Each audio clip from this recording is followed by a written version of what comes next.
Hello Church Central South kids, thank you for watching. It's lovely being with you today. I'm going to be talking us through the plan for the next 40 days and how different things you can do to look for God or seek God. I'm going to be talking us through the plan for you and for your families, and then I'm going to give you hopefully a really good fun activity that you can do afterwards. So without further ado, let's talk about this. What is the church doing for the next 40 days? Some of you may have been paying really close attention and have really great memories and have remembered that God spoke to Karen Edmondson, whose children might actually be watching, about his plan for church in the next few months. God said to Karen, we want things to change, we want me to become more famous, and we want the difficult times to be over. But for that to happen, the church, which is us, needs to get on their knees and pray. That feels a bit funny because why do we need to get on our knees?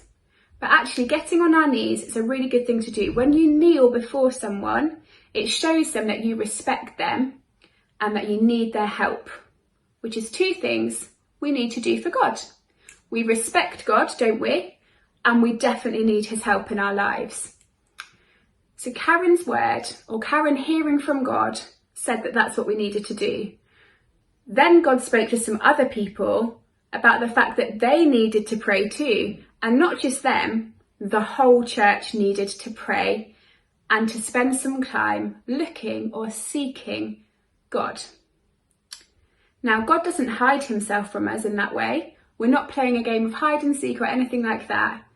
But God is so big and amazing and wonderful that we can always learn some more things about him, which is very, very exciting, I think.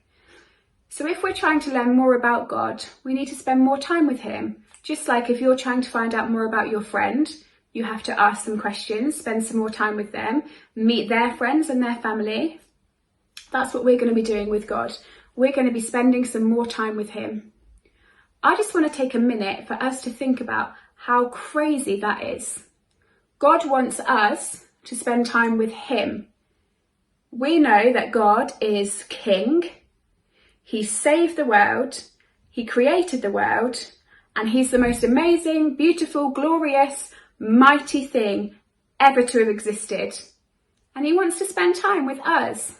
How amazing is that? So over the next few weeks, we're going to spend some time together on these videos, thinking about how we can spend time with God and how we can look for him. Today, I'm going to pay some close attention to how we can look for him together. And in the next few weeks, we'll hear from some other people on how to do the same. Does that make sense? Give me a big shout of yes if you're with me so far. If you're not with me so far, maybe press pause and ask your mummies and daddies to explain. Brill. So, I want us to talk about today some different ways we can look for God.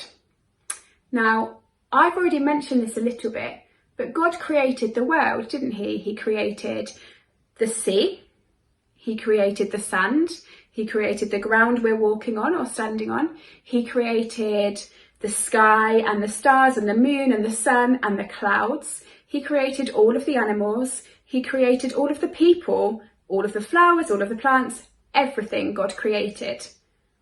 And God really likes it when we enjoy what he's created.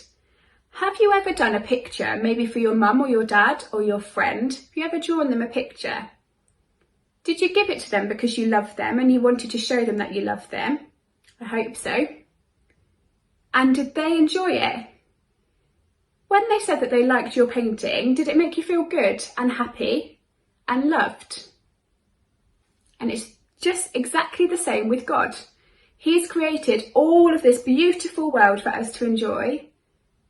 And it's for us enjoying it makes him feel loved and makes him feel amazing.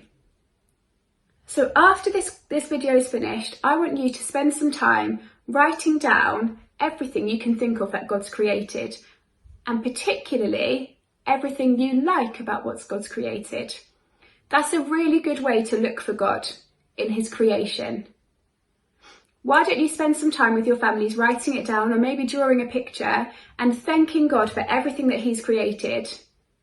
Because then you're looking out for him. You're looking for him in the trees and the flowers and the birds and the water, the grass on the ground, everything. You're looking for him in your family members that he created and your friends. Take some time thinking of every single thing you can and draw it or write it.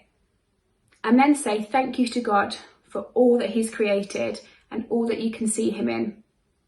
And make sure you tune in next week for our next video on how we can look for God.